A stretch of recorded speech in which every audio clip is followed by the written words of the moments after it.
کہ بعض مرتبہ ایسا ہوتا ہے، اللہ تعالیٰ پناہ میں رکھے، بعض مرتبہ ایسا ہوتا ہے کہ انسان نیک عمل کرتا رہتا ہے یہاں تک کہ اس کے اور جنت کے درمیان ایک ذراع کا فاصلہ رہ جاتا ہے، صرف اتنا اس نے نیک کام کیے کہ اس کے اور جنت کے درمیان صرف ایک ذراع کا فاصلہ رہ گیا. پھر اچانک اس میں تبدیلی آتی ہے اور وہ جہنمیوں کے کام کرنے شروع کر دیتا ہے. الیاذ باللہ، اللہ تعالیٰ اپنے پناہ میں رکھے.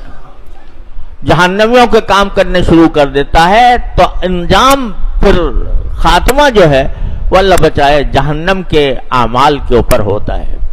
یا اللہ ہم سب کی حفاظت فرما، اپنے رحمت سے ہمیں اس انجام سے محفوظ فرما. لیکن ہوتا ہے، نبی کریم سرور عالم صلی اللہ علیہ وسلم نے ارشاد فرمایا. اور تاریخ میں دیکھو تو کیسے کیسے عبرت انگیز واقعات ملتے ہیں کہ آدمی سب کچھ کرنے کے بعد، سب کچھ تکمیل کرنے کے بعد، سارے عبادتیں کرنے کے بعد، گناہوں سے بچنے کا اہتمام کرنے کے بعد اچانک بھٹک گیا. میرے والد ماجد قدس اللہ تعالیٰ سرہ، اللہ تعالیٰ ان کے درجات بلند فرمائے، انہوں نے ایک چھوٹا سا ایک رسالہ ہے حضرت کا، درس عبرت کے نام سے. وہ اس میں ایک شیخ کا واقعہ لکھا ہے. وہ شیخ طریقت جس کے بے شمار مرید، وہ باقاعدہ اصلاح و ارشاد کی گدی پر بیٹھا ہوا، اور اللہ بچائے کسی وقت ابتلا آیا تو ایک عیسائی عورت کی خاطر سب کچھ چھوڑ کر اللہ بچائے مرتد ہو گیا، اور مرتد ہو کر سور چرانے کے اوپر لگ گیا اس عورت کی وجہ سے. وہ تو اللہ تعالیٰ کا کرم تھا کہ کچھ نیک بندے اس کی حلقہ ارادت میں تھے، انہوں نے یہ حالت دیکھی تو دعائیں کی، اللہ تعالیٰ سے روئے گڑ گڑائے، تو پھر اللہ نے واپس کر دیا. لیکن ایک شیخ طریقت بھی کس طرح غلط راستے پر پڑ سکتا ہے، اس کا بڑا عبرت والا واقعہ حضرت والا نے ذکر کیا ہے درس عبرت میں. تو یہ محض ایک مفروضہ نہیں ہے، واقعات بھی ہیں کہ آدمی کا دل بدل جاتا ہے، دل میں ٹیڑھ پیدا ہو جاتی ہے عمل کی راستے میں. اس لیے دعا سکھائی جا رہی ہے کہ اللہ ہمیں ہمارے دلوں کو ٹیڑھا نہ کیجیے گا، ہمارے دلوں میں ٹیڑھ پیدا نہ کیجیے گا. یہ نفس جو ہے نا انسان کا، شیطان تو ہے ہی ہے جو کچھ ہے، اور شیطان کے بارے میں قرآن کریم نے یہ بھی کہہ دیا کہ نہ قید شیطانی کانا ضعیفا. شیطان جو ہے نا یہ اس کا اتنا، اگر آدمی اس کے سامنے ڈٹ جائے تو یہ کمینہ ہے.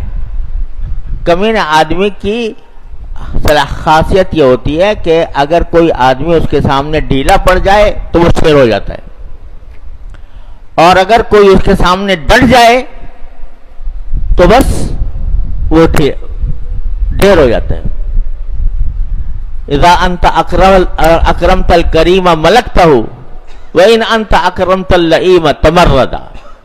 وہ کیفیت ہے شیطان کی. تو قرآن کہتا ہے ان قید الشیطان کان ضعیفا. لیکن خود ہمارے اندر ایک شیطان بیٹھا ہوا ہے، وہ ہے نفس امارہ. ان نفس لامارۃ بالسوء. یہ بڑی خطرناک چیز ہے. اس کو حالانکہ تربیت کی گئی اس کی، اور مشقتیں برداشت کر کے اس کو عادی بنایا گیا کہ یہ غلط کاموں کی طرف نہ لے جائے.